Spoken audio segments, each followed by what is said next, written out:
Senin adın?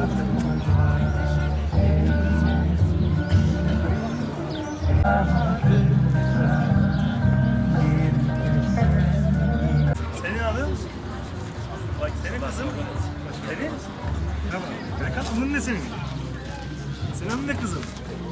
Gülten. Selamünaleyküm. Merhabalar. Senin adın ne? Bak telefondan gidelim. Sağ olun hocam. Allah Allah analı babalı büyüsün. Sağ olun efendim. Çok teşekkür ederim. Allah kısmetini güzel etsin. Size nasip etsin. İnşallah. Arkadaşlar.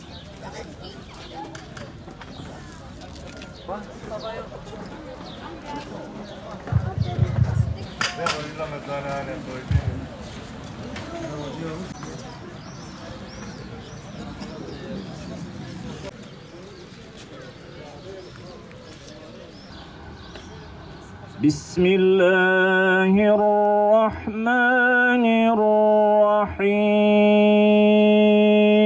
الرحيم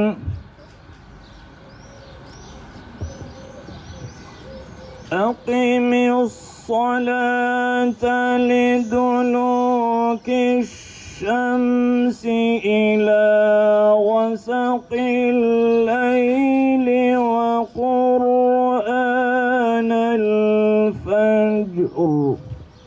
ربك مقاما محمودا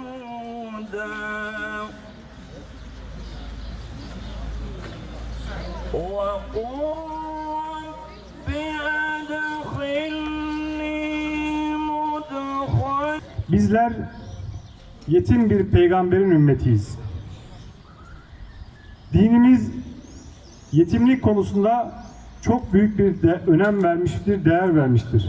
Kur'an-ı Kerim'de 23 ayette yetimlerin hakkı ve hukuku geçmektedir. Dinimiz bu kadar önem verirken İslam İşbirliği Teşkilatı'nın da yetimlik için bir gün tesis etmesi gerekirdi. 2013 yılında ülkemizin, Türkiye'nin de girişimleriyle Ramazan'ın 15. günü Dünya Yetimler Günü olarak değerlendirildi ve 2013 yılından günümüze kadar da yetimlerin hukukunun unutulmaması için bir gün olarak değerlendirilmektedir. Biraz önce bahsettiğim gibi 23 ayette yetimlerin hukukuna değiniliyor. Fakat ben sadece bir hadisi şeriften bahsedeceğim.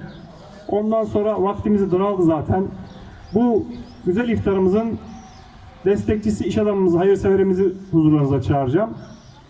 Peygamberimiz buyuruyor ki, her kim sırf Allah rızası için bir yetimin başına okşarsa, o kişiye elinin, yetimin başındaki saçları elinin değdiği kadar sevap verilir. Yani yetimler bizim için hem birer emanet hem de sevap kazanmak için birer fırsattır. Her Ramazan'ın 15'inde biz bunu hatırlayalım ve hatta bütün yıl hatırlayalım. Hepinize bu güzel organizasyona geldiğiniz için Allah razı olsun diyorum. Allah tuttuğumuz oruçları kabul etsin. Kızıltepe'nin sembolü buğday. Kendileri de yine buğdayla, unla ilgili işler yapıyorlar. O yüzden anlamlı olacağını düşündüğümüz bu hediyeyi verdik. Allah kendilerine razı olsun.